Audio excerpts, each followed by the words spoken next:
Well, hello and welcome to the channel. My name is Johnny and you're watching Hillbilly Modeling.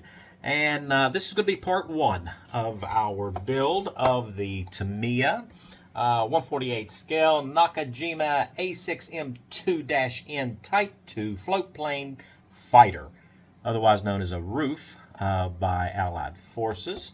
And I got to admit that I kind of picked this kit because of the box art.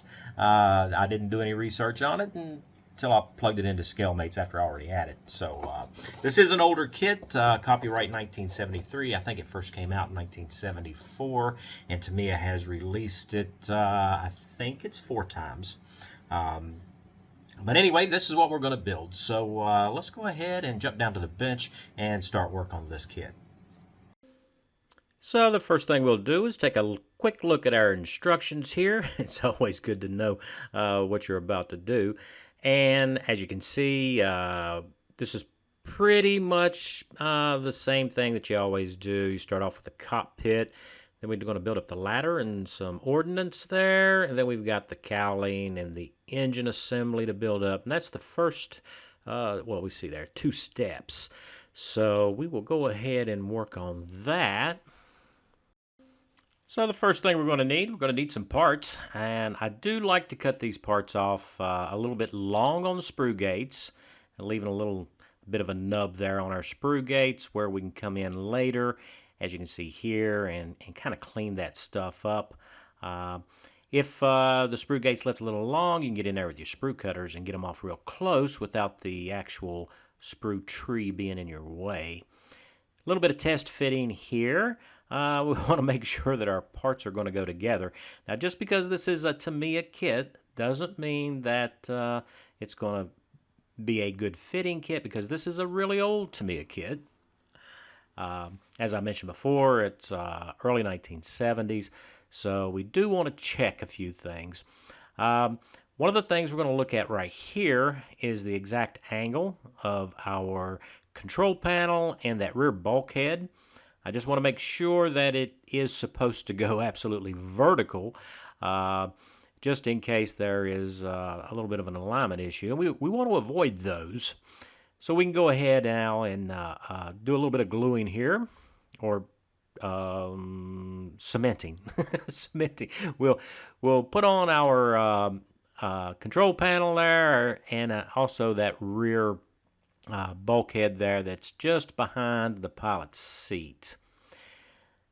Now, before the glue sets up, we do want to stick that back into the fuselage there a little bit and check our alignment. I don't want any really big gaps or anything there. I just want to make sure that we are vertical. So we're kind of using the fuselage as a jig to make sure that our alignments are good. And then we can just set our cockpit aside and let that thing set up really good for us. So the next thing we want to check is the alignment of our fuselage. And so we're just going to put it together here. And just by looking at the instructions, it looks like we can put the cockpit in from underneath, which would be a really great help for us when we go to do some finishing work here on the fuselage and also in the painting. So we just want to check and make sure that this thing actually does slide into the fuselage and seats properly. And it does, so that looks good. So, yeah. Next up, we've got this funny looking stand here. Now, I pointed that out in the kit review. And what it's for is Tamiya wants it, well, they gave it to us to keep the aircraft from kind of sitting on its tail. As you can see, most of the aircraft is tail heavy, which, you know, that's pretty common with aircraft, since, of course, we don't have 2-scale weight with a little bitty plastic engine. So we don't really want to use that. What we do want to do is we want to be able to eliminate that stand entirely, which means we're going to have to balance this aircraft. So yeah, we're going to go ahead and build up all of these components as much as we can as far as painting will allow. And that way we can kind of dry assemble the aircraft and then get the balance. Now, we're going to have the aircraft sitting on this cart. And as you can see here, here's our float assemblies, our main fuselage, of course, and of course the wings and the horizontal stabilizers. We can kind of get all this stuff put together in sub-assemblies. And then as you can see in step 7 and 8 and 9 there, they're talking about your final assembly, which we won't get to the final assembly until we get this thing balanced for sure. So we're going to start off by, we already got the cockpit together, sort of, so we're going to go ahead and put the ordnance together. The one thing on the cockpit that we didn't do, we didn't put that side panel on the left-hand side, so that's going to be okay. We can paint that separately. That's why we've left that off. And now the cowling, of course, now this holds our engine in place, and we're going to be needing that. And it's just a simple thing of matching everything up and cementing it together. Now there are going to be some seam lines that we're going to have to take care of. Now we also have this little scoop that goes into the bottom of the cowling. And very important that we don't lose that, because that gives that characteristic look of the front profile of a Zero. So this aircraft is based on the Zero, so it's only it only makes sense that it looks like it. So here we're going to glue up the crankcase front. Going to be very careful because our propeller shaft's going to go in first, and we don't want any cement to get down in there and stop that from rotating. So we're just going to press the front of the crankcase into place there. Make sure that the shaft still rotates. And then we do have a small cap. I'm not sure why it's here, but it is. But there's a small cap that goes on to the back side of the shaft there. Even though I don't think it really matters, but we're going to put it in there anyway because we do need forward weight on this aircraft, so that wouldn't be a bad thing to have in place. And then we want to double check, make sure that we still have our rotation there. So next up, we can start working on the cart, because this is step 3, and it's what the aircraft is actually sitting on. So we can just put the large rear wheels on. It's just pressed on, but for the caster wheel on the front, we're going to go ahead and cement that one into place. Because it is a loose fit, and we kind of need this thing to try to stay together while we're balancing the aircraft. And once that's aligned, here is something that we're going to have to take care of. There are 3 rather large ejector pin marks on these frames that holds the aircraft onto the cart. So we are going to fill those, and for that we're going to use the Tamiya basic putty here. Now this does take a little bit longer to dry, but I think we'll get a better finish than using the water-based putty. Now going back to look at our float, if you notice right here, they want us to put a 20-gram clay weight into the front of the float. Well, I don't have any actual modeling clay, and I'm not looking to go buy some, so I do have these mixing balls. These are stainless steel balls from AK. You put them in your paint bottles and shake up your paint. So they should be plenty heavy enough. So in order to contain those into the front of our main float there, I have built up that little bulkhead you see there. And we have to put it in both sides, of course. That way we can isolate those weights forward right where we need it, or at least where Tamiya says it needs to go. Next up, we can put our wing floats together. And there is a little gap there, but that's okay. We'll take care of that with that water-based perfect plastic putty. So these do fit very, very well. It's not an issue except for that gap. and you tend to have gaps on older kits. So going back to our instructions here, we can go ahead and put our fuselage together because we've already established that we can get the cockpit installed with the fuselage halves already put together. So that gives us plenty of flexibility there to take care of whatever issues the fuselage has without that painted cockpit being in the way. Now, when it comes to putting these fuselage halves together, there is a little bit of a kind of a bow to these things. So we're just going to have to work with it. It seems like that it's going to go together fine. And I am using wooden clothespins here as my clamps because I don't want to over clamp. A lot of times those small modeling plastic clamps can have too much spring pressure. And if you press, say, the center of the tail section together, you can actually widen gaps right on the exterior seam. And if it glues and sets up, with that gap there, then it would be, you'll have to go back in and fix that. So I'm using those spring clamps so that I don't have that problem. So we cemented up the tail section first, and now we're going to the engine section. And I'm going along the bottom here because this is a really good matched seam. I don't have to apply any kind of torsional pressure or anything to get that to line up. So we do have a little bit of gap there, but we can squeeze that together. And we'll just put a little bit of that Tamiya extra thin and let that wick in. So I did secure the end up next to the wing root first because it had good contact.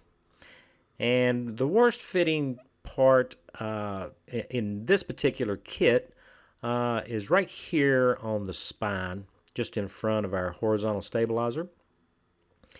And it does have a little bit of a gap and a little bit of offset, which by holding pressure just right, we can get that taken care of. Now we do have that little raised portion right there. It's not a great fit. I mean, the seam closes up, so that's great. But there is, the way the part is kind of bowed up just a little bit. There's no way to really get that out. So we'll just cement that up, and then we can flush sand that.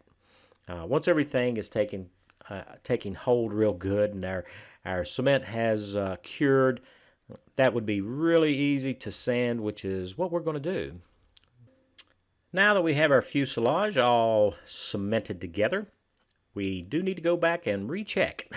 I always like to do my test fitting. You guys know how I am. I want to make sure that I'm not going to have any issues with getting our cockpit installed, because if we are, I need to know now before all that cement sets up permanently and we're in good shape. All right, moving on with our instructions. Next step, we're looking at the top sections of the wings that we can actually cement onto the lower wing section. And then, of course, we got our horizontal stabilizers, which we can just friction fit those. So this is pretty simple. It has two locator pins, and that's really it. However, you can kind of shift the wing a little bit. So you need to make sure that you get it shifted, the top portion of the wing shell, get it shifted towards the flap area. That'll help line us up on that front edge.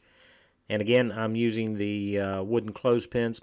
Another benefit by using these wooden clothespins as clamps is that the wood kind of grips that smooth plastic a lot better than the plastic clamps do, so they're not always kind of slipping off. Now, once we get everything lined up like we like, we'll just make it permanent with the Tamiya extra thin. And once that sets up, we can go ahead and do the other wing on the opposite side. So going back to our instructions, we're going to skip installing our floats because we still need those loose. And of course, you know, you got your canopy, your propeller, stuff like that. So yeah, we'll leave those little bitty things off. And that's all there is until we get to painting. So let's continue on with the items that we can actually assemble prior to painting. And that is fixing this cart. So our Tamiya filler has dried for us, and we just need to sand that down nice and flush. And now we can go ahead and assemble the cart. Now these parts are keyed so that we don't have to worry about how or their sequence. They'll only go on one way. Next up, I do like to take my large metal ruler here and use it as a square to make sure that the uprights are, well, you know, truly upright. So we just want to square that to the frame. And with both of them installed, now our cart is ready to accept the aircraft with the float on it so that we can start our balancing act. So the actual aircraft has red lines on the main float, which shows where it's supposed to line up with the uprights on the trolley, the little cart thing. And so we're going to go ahead and put some 1mm masking tape in place where those red decals are going to go to mark those locations. That way we can line it up right onto the trolley where it needs to go. So when we're adding or subtracting our weight, the float goes back in the exact same place each time. Hopefully that's going to help us with our before mentioned balancing act. So now we can dry assemble the aircraft as much as we can. We're going to go ahead and put our horizontal stabilizers into place. And that is just a friction fit, and to be honest with you, they line up really, really good, so that shouldn't be a problem. Next up, we're going to pop the cockpit back into place into the fuselage here, because we need all this weight. So I am going to secure that because I don't want that dropping out on us. It is kind of a little bit of a snug fit, but I just want to be sure with us kind of fooling around with this that it's not going to come loose. And same thing when it comes to our wing assemblies here. We're going to want to go ahead and secure that into place, again using a little bit of masking tape. And we're going to want to secure the forward section just behind the engine to the main fuselage as well. That way we don't have the fuselage falling off the wing. Now when it comes to the engine, there are these two long ribs inside our cowling that the engine is keyed to. And we're just going to slide that down all the way forward on its stops. And I'll secure it with a little piece of masking tape as well. I know we're using a lot of masking tape, aren't we? But we don't want to assemble the vehicle permanently. We just need to get it mocked up. So we get as much weight as we can possibly get. If I can get this cowling lined up here. There we go. And we'll get that taped into place as well. So it's starting to look like an aircraft, isn't it? Now to simulate the floats being installed, I'm just going to tape them to the upper side of the wing right above where they actually mount. And that's going to give us our weight distribution. And we don't have to worry about them falling off and being in our way as we work on our main float assembly, which is next. So with those baffles installed inside of our floats, we'll use these paint mixing balls here. Now these are stainless steel, so I guess we don't have to worry about them rusting.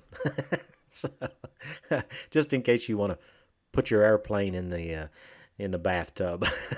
So, although with all this weight in here, that might not be advisable. So I'm just going to start off with a few. We're just kind of guessing at this because Now, Tamiya says it's 20 grams, but I don't have a scale, and chances are you probably don't have a scale either. So we're just going to guess at how much we need, and then we're just going to use some masking tape here to hold our float together. Now, I am bending over one end of the masking tape so that I can easily pull that tape back off and adjust the amount of weight that we've got in the float.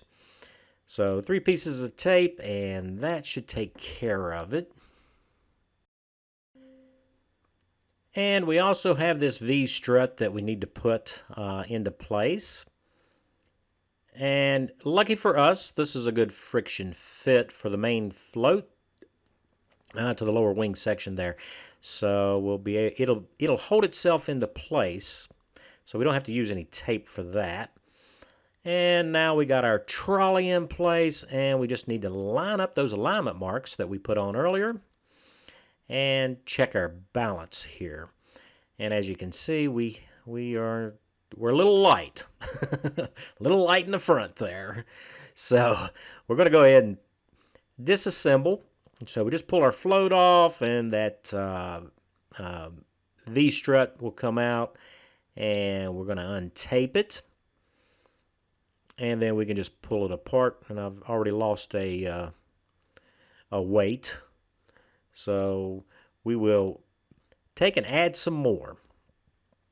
So yeah, we've got them rolling everywhere. I'm not very good.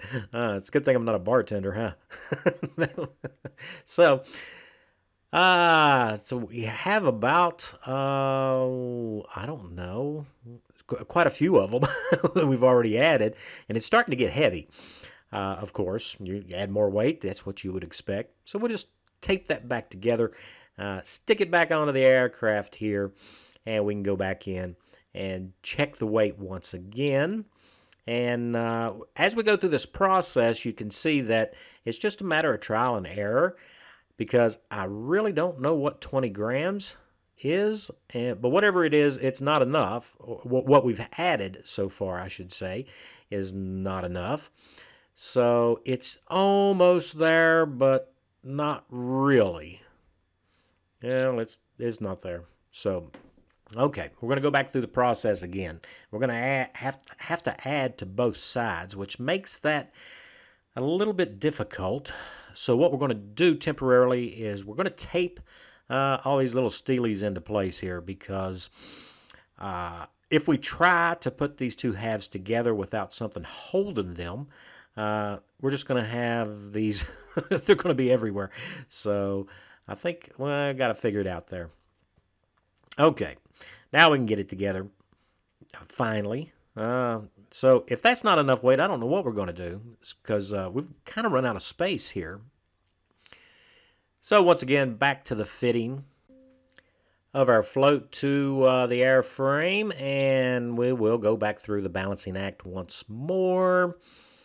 And is this a tedious process? Well, yes, it is, but I really don't want our aircraft to have to sit on that little clear stand. And we got it.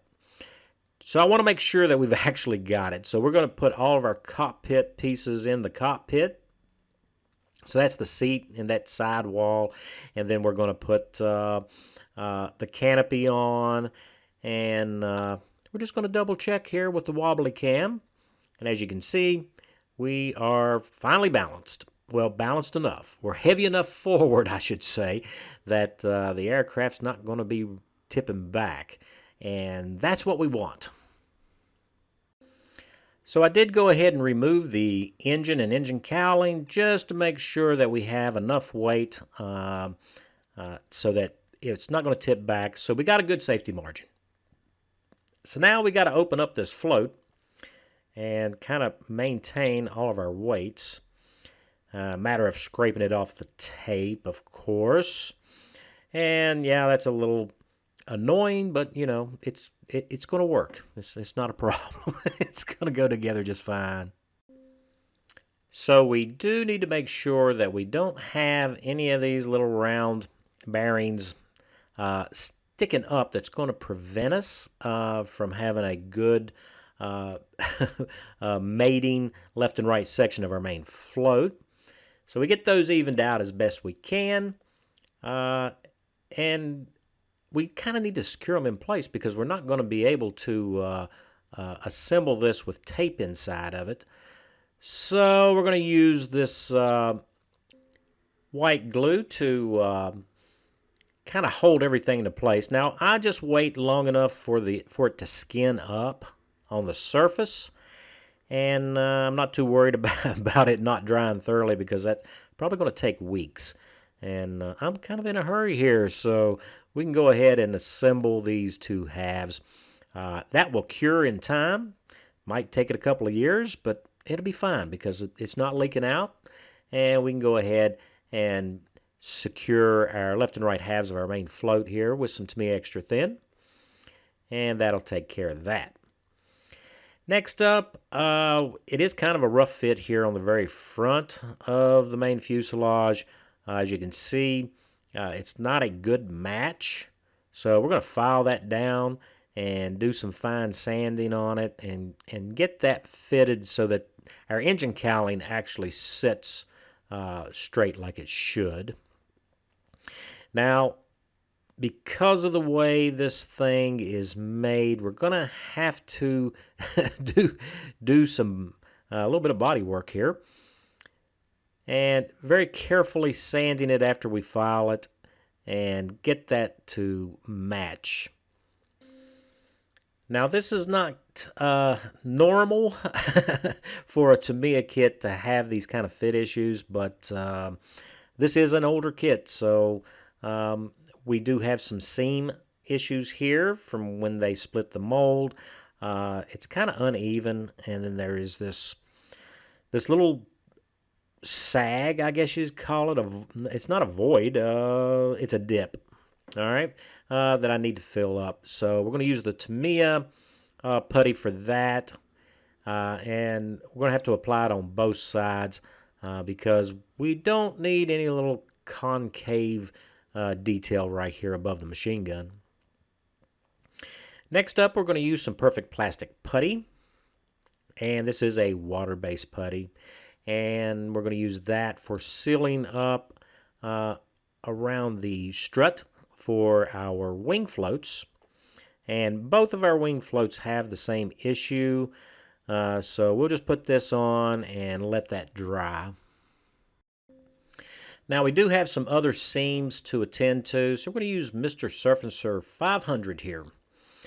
And just applying it with a brush and being very careful not to get it all over the place because this stuff really sticks. So we need to clean up, especially our engine cowling and the forward section of our wings. So we just need to get this stuff in there. And then we can start clean up while that's drying.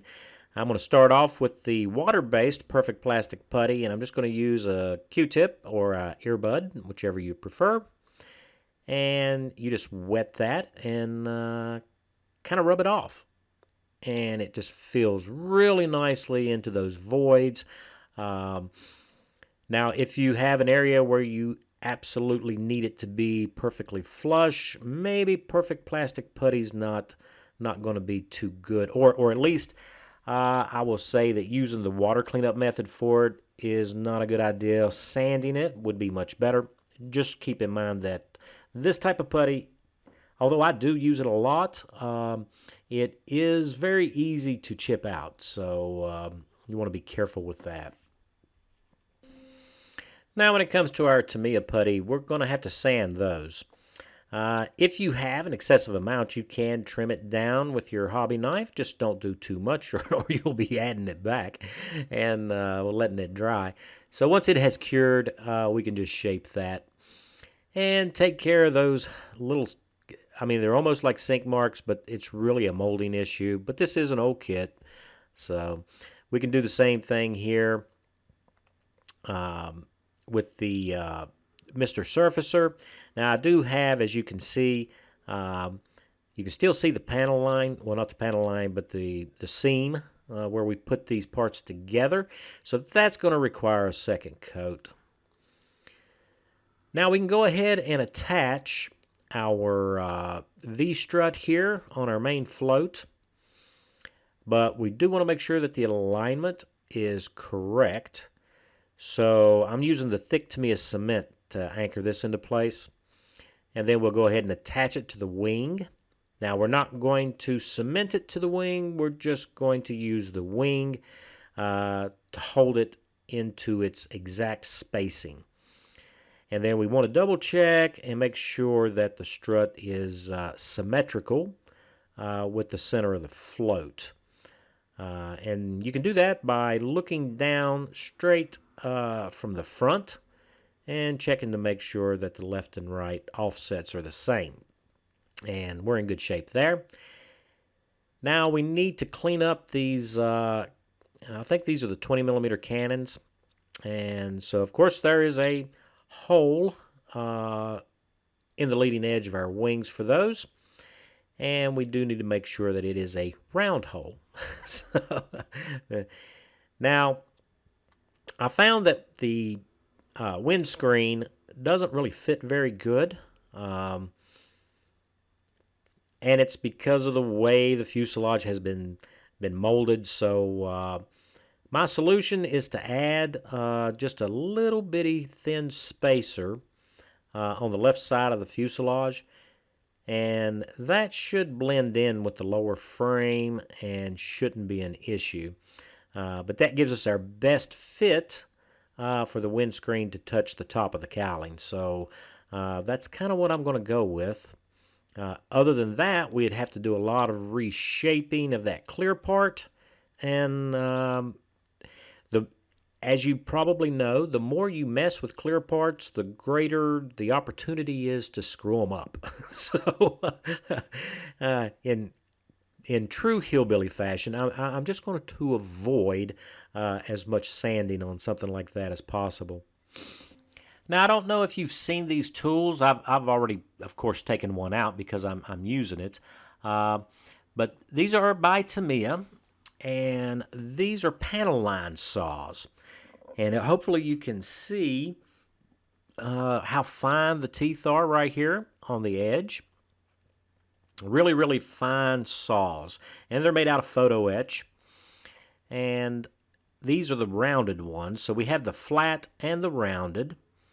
And this is my first time actually using it, but I think it's going to work better than a scribing tool, or at least to get us started. So I'm kind of looking for a part number on this thing, but there's so many numbers on it, I really don't know what the part number is. But if you think you would like to get a set of these, they should be fairly easy to find. So you just separate it from the fret, and you fold it where you're going to insert it into your craft knife for more rigidity there. And then you just insert it into your craft knife, and then it's ready to use. And now it's a really, really fine saw. You're not going to be hacking through a lot of thick stuff with it, but it does work really well here. And I'm using it to reestablish this fine panel line on that lower scoop. And I have so much more control over it using this saw than if I'm using the scribing tool. So you can use this in different ways. I'm using it to reestablish that line so that I will have a good guide for the actual scribing tool. And of course we're going to need to use this on the wing edges as well. And there we have it. These are all the major sub-assemblies that we have, and that gets everything ready for painting. Well, all right. That'll be the end of part one. That's all we have time for in this video. All in all, the kit's going together rather well, I guess. Didn't have as many problems with the fuselage as I thought we was going to have. These seams really did match up pretty good, even though they were kind of warped and bowed out just a little bit. You can just draw them in, and they work out really well. There is, of course, we had to flat sand right here behind the cockpit area, and of course we did our little build up right there with some thin polystyrene sheet to elevate that side of the windscreen so that it would fit good. And that's okay because that's going to blend in with the bottom frame, so it won't even be noticeable. I hope it won't even be noticeable when we're done. And of course, we had some trouble here above the machine guns there to take care of some seam mismatch a little bit there, and a little bit of filling that we did there. But that's really small stuff. Everything else flat sanded up nicely, and it fits really good. And like I say, the rest of the seams are nice, and the seams, okay, on our wings, they come out really good too. So that'll be it for this video. Special thanks to all my subscribers. Because of you guys, I keep making these videos, and I hope that you enjoyed this one. And if you are new to the channel and not a subscriber, I hope today I earned your subscription. Stan, if you like this video, I'd appreciate it if you give it a like. And don't forget to leave me a comment. Always glad to hear from you guys. So until next time, stay safe.